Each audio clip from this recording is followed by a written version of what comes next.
Saya mohon maaf mungkin lebih dari 7 menit karena ada Gus Baha. Kami Gus Gofur, Gus Baha itu generasi kedua. Yang ngatur siapa? Allah Subhanahu wa Ta'ala. Bedanya saya rada ganteng sithik kan gitu ya. Gus Baha senengane ngene, kadang dingekno kan. Beliau alim, dia al-mutabakhir fi ulumin syatta. Makanya ketika kemarin di Facebook saya bilang, saya dimarahin orang banyak Gus kemarin itu. Saya bilang Islam kafah, diksi Islam kafah itu salah kaprah.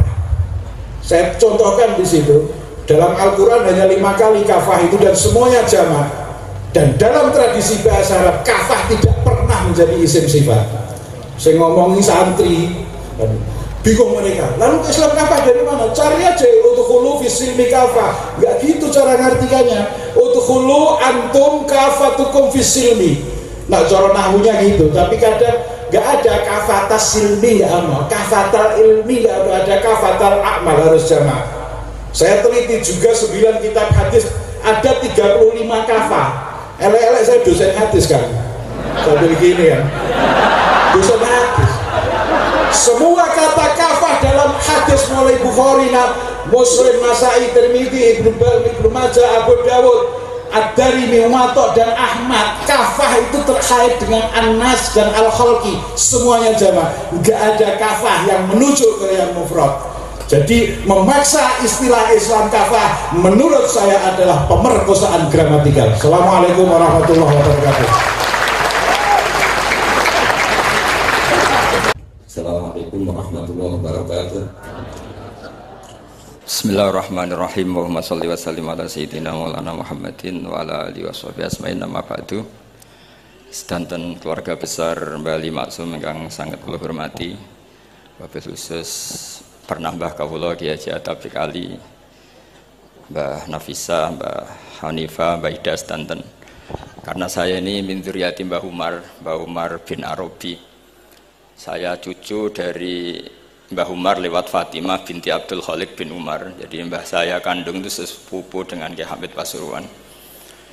Jadi saya ini saudara dengan keluarga besar Lasem yang saya hormati Kiai Haji Najib Abdul Qadir dan aparat negara yang sangat saya hormati.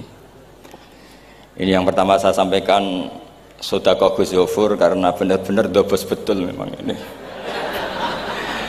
Jadi Pak Duta Besar ini perusak akidah Ahli Sunnah wal Jamaah. Karena orang-orang itu zaman ngaji Mbah Ali Maksum itu diberitahu kalau malaikat itu tidak punya bapak. Ternyata dia menamakan diri Abu Jibril. Jadi saya tidak tahu itu betapa mangkalnya malaikat Jibril nanti ketika ketemu itu kan. Itu ngawur sekali itu secara akidah karena Jibril tidak pernah punya bapak. Nah, kemungkinan kedua, beliau itu sangat alim. Kalau itu iya ya barokahnya bapaknya, bukan barokahnya dia. Karena Jibril dalam bahasa Ibrani itu Abdullah. Jadi Jibril, Israfil, Israel itu makna lainnya dari kata Abdullah. Jadi Abu Jibril bisa diganti Abu Abdillah. Berarti yang normal. Memang bapak dari seorang anak yang berjuluk Abdullah itu normal. Tapi saya yakin Pak Dubes tahunya ya baru tak kasih tahu ini. Jadi dulu itu gaya-gayanan supaya orang takut sehingga disebut Abu Jibril. Tapi itu barokah sekali dalam konteks Indonesia karena biasanya yang pakai alias-alias itu teroris. Ini duta besar tapi pakai alias-alias itu. Jadi ini barokah sekali. Jadi saya tidak akan panjang lebar karena ini tidak spesialisasi saya ngaji umum itu. Saya biasa ngaji itu urut. Karena saya ini korban ngaji tidak urut, sehingga saya ini fanatik ngaji urut. Saya ingat saya ngaji di depan umum tak ingat belum sampai 5, mungkin pernah di hallnya Kiai Hamid Pasuruan, di Gus Ali, di Lirboyo sekali, terus di sini, berarti ini keempat. Dan itu tidak keahlian saya. Jadi kalau tadi ada orang yang ahli mic kayak duta besar tadi itu luar biasa. Itu orang kok sampai ngawur seperti itu di depan para kiai. Saya tuh nggak kebayang itu di depan Gus Najib, di depan gurunya Pak Atabik, muji Pak Atabik dari segi karena menguasai ilmu keindahan wanita itu kan tidak sopan sekali. ini sangat tidak sopan. Ya tapi nggak apa-apa, itu bagus lah. Artinya bagus itu jujur, memang dari asli nggak sopan itu. Jadi kalau pura-pura sopan malah nggak bagus itu. Jadi ya kita ambil positifnya itu. Jadi kalau beliau tidak sopan itu orang yang jujur gitu. Tapi kalau beliau sopan malah aneh. Biasanya ada sopan kok sopan itu. Teruskan, dan tentu yang sangat saya hormati mertua dari Gus Zofur, Pak Jirjis. Saya ini orang paling takut Pak Jirjis karena beliau dulu pernah ingin Gus Zofur di sini sebagai pengajar tafsir, tapi diambil lagi oleh abahnya, sehingga saya ini orang paling nggak siap ketemu Pak Jirjis karena proyeksi beliau itu akhirnya ya berhasil, tapi di negara lain, finahyatin ukhra, yaitu sarang, karena beliau inginnya sistem pengajaran tafsir besar di sini, tapi akhirnya Mbah Mun menghendaki di sarang. Saya cerita sedikit tentang Mbah Ali Maksum dan Mbah Mun, dan karena beliau juga teman Mbah kandung saya di Termas. Mbah saya kandung Mbah Sidik dulu ngajinya juga di Termas. Ki Hamid sepupu Mbah saya putri juga di Termas. Kata Mbah Mun tuh gini, wong nak dia anak jagone kok dibak wong lu repot. Dulu yang ma'ruf murid sekaligus juga putra yang alim alamah memang Mbah Ali. Ketika di Kerapia, sehingga orang yang ingin alim ke Mbah Maksum itu ya ke Kerapia. Akhirnya Gus Mus, beberapa kiai besar masuk Gus Dur ngajinya di Kerapia. Kiai Makhrus juga gitu. Dulu orang ingin alim tuh ke Gedungan, karena Kiai Makhrus ke Lirboyo, semua orang Cirebon kalau ingin alim ke Lirboyo karena Gus Makhrus di Lirboyo. Saya menangi Kiai alim Sedan itu dulu ngajinya di Jampes, di Kiai Marzuki. Ketika Kiai Marzuki jadi di Lirboyo, akhirnya ke Lirboyo. Kiai Hamid Pasuruan juga gitu, Pondok Fakhriyah dulu yang masyhur bil wilayah wal alim ya Kiai Hamid, tapi beliau di Pasuruan akhirnya yang ingin istifadah ke Pasuruan. Jadi intinya ini dengan tanda kutip pembajakan para gus-gus besar ini bahaya kan kira-kira gitu. Sehingga kiai-kiai alim itu terus kepikiran, nah anakku itu manggon nunggu piye gitu. Jadi termasuk itu ilmunya bapak saya sebetulnya. Saya ini kecelok mantu Sidogiri. Kontrak pertama kata bapak, tapi ora oleh teng Sidogiri nggih, kersane pondok kula mboten mati ngoten. Jadi memang itu ada ilmunya. Saya tidak tahu itu ilmu yang lazim apa enggak, saya tidak tahu. Ketika saya ini tahadus bin Nikmah, saya ini lama sekali mengkaji kitabnya Mbah Ali Maksum Hujatul Ahlussunnah wal Jamaah sebelum diundang, dan saya tidak pernah bayangkan diundang di sini. Dan kalaupun pernah ya semoga benar-benar pernah, tidak diulang lagi, jadi hanya kenangan itu. Karena saya memang spesialisasinya di ngajar. Saya diminta Gus Afif ngajar di Mahat Ali, saya senang sekali. Tapi kalau pidato depan umum gini pasti kalah-kalah, yang sudah punya gelar Ad-Dobosi tadi itu, wah gitu. Pasti kalah saya, bukan mungkin kalah, tapi pasti kalah. Karena saya nggak bisa membayangkan jadi duta besar Arab Saudi ketemu Raja Salman apa, beliau bisa cerita yang syair yang nggak jelas-jelas itu. Artinya kita bangsa Indonesia itu malu punya duta besar yang keahliannya syair-syair yang nggak jelas itu. Nah itu kemungkinannya duta Arab ini nuruti, kerajaan Arab nuruti, musuh nggak jelas turuti mari repot gitu.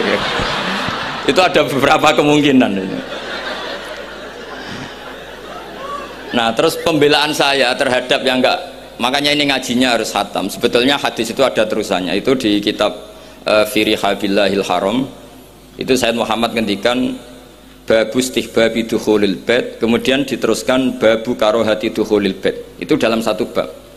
Jadi ketika Rasulullah Fathu Makkah itu senang sekali, sampai saking senangnya minta kunci sama Utsman bin Talha al-Hajabi itu. Akhirnya Nabi saking cerianya masuk Ka'bah. Tapi setelah keluar dari Ka'bah, Nabi itu kelihatan tersiksa, hazinan, kelihatan tersiksa. Sayyidah Aisyah akhirnya tanya, kenapa engkau ketika masuk senang sekali, ketika keluar susah sekali? Kata Rasulullah SAW, dan ini partai kita, partai yang insya Allah nggak akan masuk Ka'bah sampai mati. Kata Rasulullah, saya takut kalau itu dipandang umatku sebagai keharusan, terus mereka tersiksa kalau tidak bisa masuk Ka'bah. Sehingga Pak Dubes harus diketahui, banyak juga ulama yang mengatakan masuk Ka'bah itu makruh. Karena takut dianggap sunnah yang memberatkan. Itu ada kitabnya, tidak adobosi, ini ada kitabnya.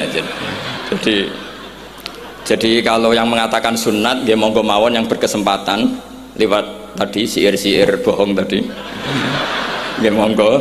Tapi yang meyakini atau yang ditakdir tidak bisa masuk, pakai kaul yang mengatakan bahwa Rasulullah akhirnya hazinan, akhirnya susah karena takut kalau umatnya menjadi tersiksa karena tidak bisa masuk Ka'bah.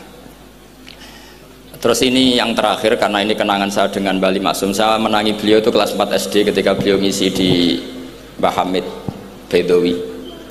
Mbah Hamid adalah satu-satunya santri yang sama Mbah Ali Maksum itu tidak boso. Kenangan saya sama Mbah Ali Maksum ketika beliau di Lasem itu sampai Gus Mus pernah ngendikan, Kang Hamid, aku itu paling ra cocok mbek sampean, ambek guru kok ora boso. Karena sama Mbah Ali Maksum itu tidak boso. Terus kata Mbah Hamid Bedowi, lah wong iku ponakanku katanya. Jadi memang Kiai Hamid Bedowi itu di silsilah nasab Lasem itu paling sepuh, karena Hamid itu langsung bin Bedowi. Nah, Mbak Bedowi itu punya Mbak Yu kandung namanya Maimunah, itu yang dapat Mbak Umar melahirkan Abdullah, melahirkan Mbak Hamid Pasuruan. Di antara adik-adiknya Mbak Abdullah ada yang namanya Kiai Haji Abdul Khalik, itu buyut saya, jadi tiba paling gurih saya. Yang saya kenang dari Bali Maksum itu dari murid-muridnya, dan saya menyaksikan sendiri, itu seneng guyon. Karena itu menurut saya filosofi yang luar biasa. Orang sampai ingin maksiat itu saya pakai sampai ketemu Allah Subhanahu wa taala. Orang itu nganti cari kesenangan dengan maksiat karena tidak nyaman dengan taat. Sehingga kiai-kiai alim termasuk Bali Maksum, Mbah Mun, bapak saya, semuanya itu seneng guyon. Supaya orang itu nyaman dengan kiai, nyaman dengan taat. Sehingga nggak perlu seneng dengan yang maksiat. Tapi sekarang banyak orang membawa Islam itu dengan keras. Saya masih ingat wasiatnya bapak, hak kena ngaji guyon ae, wong bingung mikir utang katanya gitu ya. Dan Bali Maksum itu masyhur seneng guyon. Bapak saya itu pernah ngajak saya mau ke pondok, santri-santri pas guyon itu kembali, gak sida jong santri lagi guyon. Kayak ngopo Pak? Guyon itu barang mewah. Santri itu kadang telat wesel ra di duwe, iso guyon itu luar biasa. Makanya jangan diganggu gitu. Meskipun resikonya keterusan guyon double kayak tadi. jadi itu sanad itu. Jadi itu sanad yang luar biasa. Jadi sebetulnya guyon tadi ada filosofi yang luar biasa supaya orang itu farah bitaat atau farah bima ahlahu. Sehingga ada ayat qul bi fadlillah wa bi rahmati fa bidzalika falyafrahu. Sehingga orang itu tidak perlu seneng lewat maksiat, hura-hura lewat maksiat. Kita cium tangannya Mbah Maksum sudah seneng, cium tangannya Mbah Ali seneng. Itu santri kalau ketemu Mbah Hamid nyium tangan itu lebih seneng ketimbang nyium tangan artis. Karena kalau nyium tangan artis astagfirullah kan mesti kita tersiksa. Tapi kalau nyium tangannya Mbah Hamid itu dikenang sepanjang masa. Ini yang harus kita gerakkan fi zamanil akhir. Jadi orang harus terbiasa senang bitaat. Saya itu kalau sudah belajar tafsir misalnya, karena itu sesuatu yang saya tekuni. Saya belajar tafsir tidak lazim ya, tidak pakai kitab tafsir terus, tidak, seringnya pakai fikih. Ya karena saya punya guru Mbah Maimun adalah putra Ki Zubair Al-Faqih. Saya punya guru bapak saya sendiri, punya guru-guru wali. Jadi saya ini punya jalur ulama, punya jalur wali. Sehingga kemungkinannya saya itu kalau nggak ulama ya wali atau gaduh-gaduh nggak jelas itu karena saking banyaknya itu. Dalam ilmu yang diajarkan Mbah Mun, diajarkan tentu beliau punya sanad ke Said Alawi sampai Rasulullah atau lewat Mbah Karim, Mbah Hasyim juga sampai Rasulullah. Yang jelas gak lewat duta besar karena ini mengkotek itu bahaya kalau sanad lewat apa duta besar itu. Sanadnya begini, ada riwayat yang ditulis kitab Ihya, juga ditulis kitab Khilyatil Aulia, itu memang yang menopang perilaku duta besar tadi. Inna min khiyari umati qauman yadhakuna jahron min saati rahmatillah. Itu dalam kitab Khilyatul Aulia redaksinya malah inna min khiyari umati fi ma nabba'ani al mala'ul a'la qauman yadhakuna jahron min saati rahmatillah. Jadi termasuk umat-umatku yang pilihan adalah itu komunitas kaum yang kalau guyu itu buan terbanter itu. Sehingga saya khawatir duta besar tadi ngakak-ngakak gitu apa bagian dari kewaliannya ya gitu. Karena disebut khiyarul ummah, umat-umat apa? Pilihan. Meskipun kayaknya enggak juga, tapi ini cerita saja. Jadi inna min khiyari ummati fi ma nabba'ani al malul a'la qauman yadhakuna jahran min saati rahmatillah. Lalu saya mikir kenapa itu jadi khiyarul ummah. Bali itu masyhur seneng guyon. Mbah Mun ya masyhur seneng guyon. Bapak saya seneng guyon. Saya dulu itu iskal, ada kaji gitu terkenal agak punya will itu, ya agak maksiat agak ceritanya. Ini agak katut juta besar tadi, makanya saya ngomong perempuan. Kaji itu agak ada gosip suka will. Ketika Mbah Mun ketemu bapak saya itu bilang begini, "Lho Nur, bapak saya namanya Rosalim. Apa iku ayu kok nganti kajiku seneng?" "Lho ayu, Mbah." Bakasannya tentang ayu. Saya dulu iskal kenapa Kiai bakas wong ayu gitu. Tapi setelah saya tambah alim, tambah tahu itu. Sama harus ikrar memang tambah alim, paham itu artinya tambah alim. Akhirnya Mbah Mun cerita gini. Nah aku kefikian malah jadi qadzaf. Jadi qadzaf misalnya gini, Anda terlalu Islam serius, pasti komentarnya gini. Kaji kok demenan. Kaji kok katut wedoan. Serius tapi akhirnya menabrak satu aturan yang dilarang Allah SWT. Itu kalau kamu menuduh zina jadi qadzaf, kalau kamu bilang kaji kok katut wedok jadi suudzon. Maka bahasan yang netral adalah lo ayu no kok nganti katut ya. Ayu bah, iya wajar, wong mesti katut wong ayu gitu. Itu filosofi. Jadi di balik guyon itu ada trik untuk menghindari ke fikih atau ke ketentuan fikih yang salah. Yaitu kalau kamu kejebak ekstrim, kaji kok seneng wong ayu, kaji kok demenan, maka berarti Anda qadzaf. Qadzaf itu menuduh orang lain yang enggak jelas apa buktinya. Maka guyon ini satu-satunya cara menghindari kesalahan yang lebih fatal. Sehingga di sini dibutuhkan kemampuan seni mengelola agama supaya agama ini tetap ceria. Saya berkali-kali cerita kalau ngaji, Imam Syafi'i itu kalau ditanya, diberitahu orang yang nyium tangan jenengan, yang di depan jenengan itu hormat, itu di luar ngerasani jenengan, bully jenengan. Jawabnya Imam Syafi'i itu tertawa-tawa. Baguslah, berarti saya wibawa, di depan saya buktinya tidak berani kata. Jadi enteng saja, dijawab enteng saja. Baguslah, berarti saya wibawa, nyatanya di depan saya tidak berani. Tapi banyak orang membenci jenengan karena fikih jenengan. Jawabnya Imam Syafi'i seneng lagi. Baguslah, nggak seneng saya pasti nggak pernah ngutang saya. Coba kalau kamu seneng juta besar itu pasti minta tolong, mau masuk apa saja lah. Tapi kalau benci Pak Duta besar pasti malu kan minta tolong. Untung mana kamu dibenci orang sama disenangi orang. Karena kalau dibenci orang yang benci itu pasti tidak utang kamu, tidak ngerepoti kamu, tidak senang. Jadi Imam Syafi'i itu ngadepi dunia itu enteng saja, diberitahu itu orang itu nggak suka kamu gini-gini, ya bagus lah. Sehingga beliau ngendikan terkenal sekali, waman asa'a ilaika faqad atlaqaka. Orang yang berbuat buruk sama kamu berarti membebaskan kamu, karena orang ini pasti nggak akan ngerepoti kamu. Jadi ulama-ulama dulu ciri khasnya adalah ar-ridho anillah, melihat apa saja itu sudah ridho. Dan ridho itu ekspresi paling gampang ya ceria, seneng.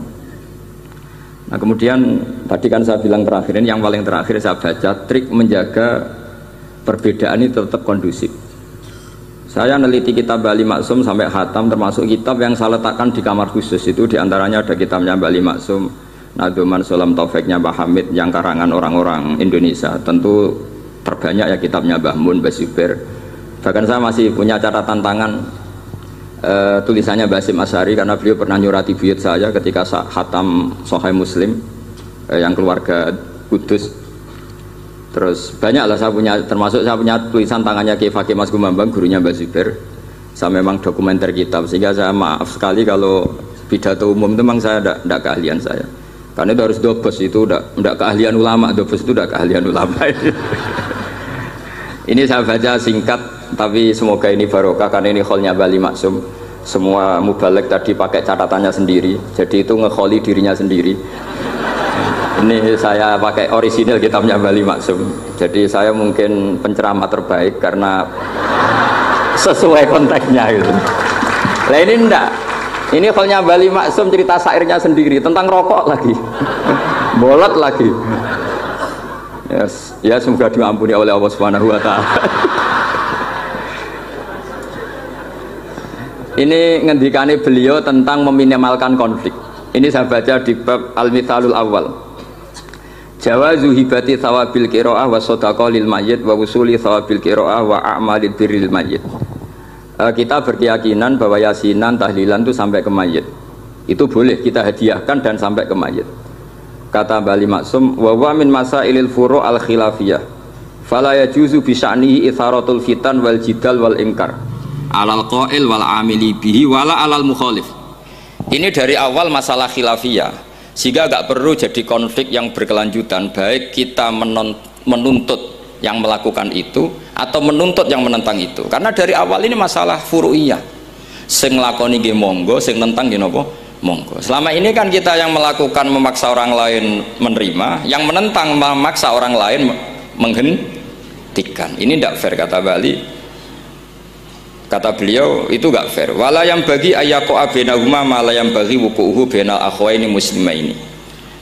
Kata beliau wala ingkana lil mani'i mustanadun fa inna li ghairihi mustanadan kadzalik. Kalau yang melarang tahlilan, melarang yasinan dikirimkan ke mayit itu punya mustanad, punya sanad, yang bagi yang membolehkan juga punya sanad. Kalau ada kiai yang kalau pidato nangis itu sanadnya banyak dan benar, tapi yang uraan kayak Pak Duta Besar juga banyak. Semuanya ada sanad. Jadi kata beliau sederhana saja, kalau al-mani'un, orang yang menolak itu punya sanad, kita yang membolehkan juga punya sanad. Tapi kata beliau dengan enteng, dengan ceria, ini masalah furu'iyah, nggak perlu jadi itharatul fitan wal jidal wal khisom. Kata beliau nggak perlu jadi perdebatan. Makanya pesan saya sama santri-santri kerap ya, sebetulnya masalah kita ini tercerabut dari ilmu. Coba dari awal Anda katakan yang tidak kunut itu Abu Hanifah, yang kunut itu Imam Syafi'i, maka melihat orang tidak kunut itu keren karena Al-Hanafi, pengikut mazhab Hanafi. Yang kunut juga keren karena pengikut mazhab Syafi'i. Tapi kita tidak, di zaman akhir kunut dan tidak kunut ini jadi politik identitas, sehingga yang nggak kunut itu Muhammadiyah misalnya, yang kunut itu NU. Mana ada Basim Asy'ari sebagai mujaddid atau mujtahid yang mengharuskan kunut, atau Ahmad Dahlan yang melarang apa? Kunut. Wong dua beliau sama-sama pernah ngaji Syekh Khotib Minangkabau, pernah ngaji Mbah Mahfud ketika di Mekah. Jadi cobalah ilmu itu diperkuat sehingga kita mengatakan kunut adalah sunat menurut Imam Syafi'i, tidak sunat menurut mazhab Abu Hanifah. Sehingga enak sekali karena kita berdasar ilmu. Menyangkut sawabul kiroah atau sawabu amalil khairi, apakah sampai ke mayat apa enggak, ini kata beliau, kata Mbah Ali Maksum, beliau justru menukil Ibnu Taimiyah yang notabene sering dipakai dalil para orang-orang sana. Saya tidak tahu itu orang sana, itu Pak Duta itu yang tahu itu kalau ini mirip kitab Said Muhammad. Jadi Said Muhammad itu kalau istidlal sering pakai Ibnu Taimiyah karena itu yang dipakai mereka.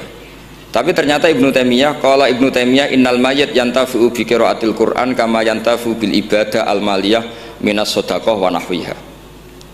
Terus faqala Ibnu Qayyim fi kitabir ruh afdalu ma yuhda ilal mayyit as-shadaqah wal istighfar wa du'a lahu wal hajju anhu. Artinya gini, kita sekarang ini tidak pernah kayak Bali Maksum pakai dalil jawazu ihda lil mayyit itu berdasar Ibnu Taimiyah dan Ibnu Qayyim. Kita seakan-akan Ibnu Taimiyah itu orang yang pasti melarang itu, sehingga kita itu terus mengatakan sing nyunatno tahlilan ku sapa, Mbah Hasim atau Mbah Fakih atau siapalah, meskipun riwayat ini mukhtalifah dari Mbah Hasim. Pertanyaannya adalah terus kesannya yang membolehkan itu hanya kiai lokal itu, kiai nasional itu. Padahal zaman Bali sudah mengajarkan kita yang membolehkan ihda wa amalil khairi ilal mayyit, yang membolehkan hadiah Yasin, Fatihah, tahlil ke mayit itu adalah orang sekaliber Ibnu Taimiyah dan Ibnu Qayyim. Sehingga dengan kita pakai ilmiah yang diterapkan Bali Maksum, kita ini merasa orang keren, orang global, orang yang keren lah. Karena guru-guru kita Bali Maksum, Mbah Hamid biasa mentahlili, Mbah Munawir semua mentahlili guru-gurunya. Di level ulama global ada Ibnu Taimiyah dan Ibnu Qayyim. Tapi karena kita tidak baca, seakan-akan tahlilan itu hanya tradisi lokal yang tidak di ACC, tidak disetujui ulama kelas internasional. Padahal di sini jelas diceritakan Ibnu Taimiyah berpendapat qiraatul Quran yang dihadiahkan ke mayit atau tahlil itu boleh. Jadi ini sangat penting supaya orang itu pakai tradisi ilmu. Saya pernah ngaji sama Mbak Mun, diberitahu kalaupun Rasulullah pernah kunut sekali, biasanya perdebatan kan, oke, Rasulullah pernah kunut tapi ahyanan. Pertanyaannya adalah setiap Nabi pernah melakukan sesuatu itu akan menjadi sunnatan mutaba'ah apa enggak? Tentu jawabannya iya. Nabi meskipun melakukan kunut andekan hanya sekali, tapi karena pernah dilakukan Nabi, maka kebaikan ini akan menjadi sunnatan mutaba'ah, sunnat yang harus kita ikuti terus atau boleh kita ikuti terus. Jadi nggak boleh misalnya Rasulullah itu puasa Senin Kemis juga ahyanan, tidak selalu. Rasulullah itu tofa rokiban juga ahyanan, bukan selalu. Tapi apa saja yang pernah dilakukan Nabi maka berstatus itu akan sunnat ila yaumil qiyamah. Sehingga nggak bisa misalnya di hadis itu ahyanan, kemudian kamu beristidlal ini boleh dilakukan hanya ahyanan karena Nabi juga melakukan hanya ahyanan. Tidak bisa seperti itu. Sekali Nabi pernah melakukan itu dan tidak dibatalkan lewat nasah mansuh, maka kesunatan itu ila yaumil qiyamah. Sehingga Imam Syafi'i cara berpikir meskipun Nabi kunut ahyanan, kalaupun itu ahyanan tentu kunut itu akan sunat ila yaumil qiyamah. Bagi yang tidak mensunatkan monggo, itu ada Abu Hanifah.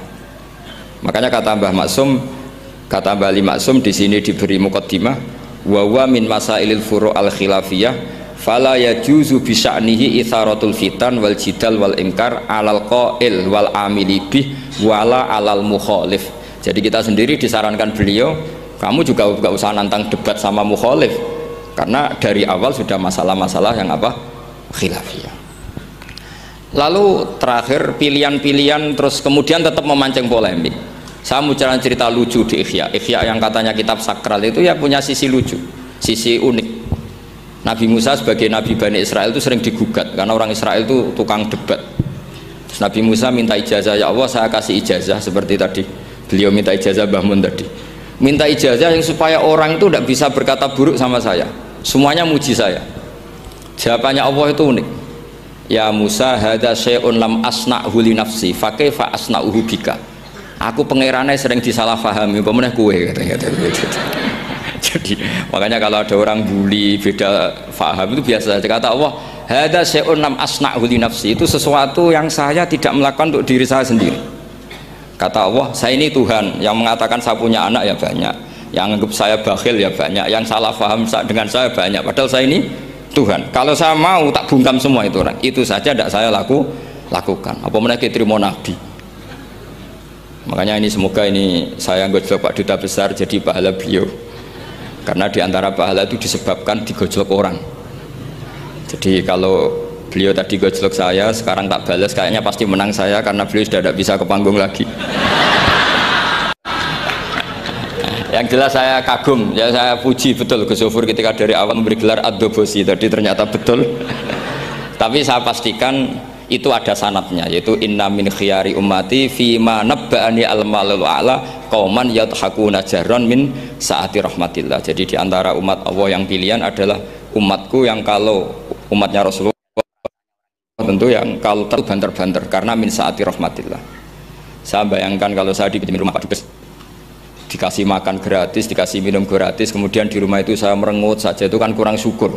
Wis ora bayar kok merengut gitu. Sama kita pakai buminya Allah, pakai airnya Allah, pakai oksigennya Allah. Modal guyu ya ora gelemen merengut gitu.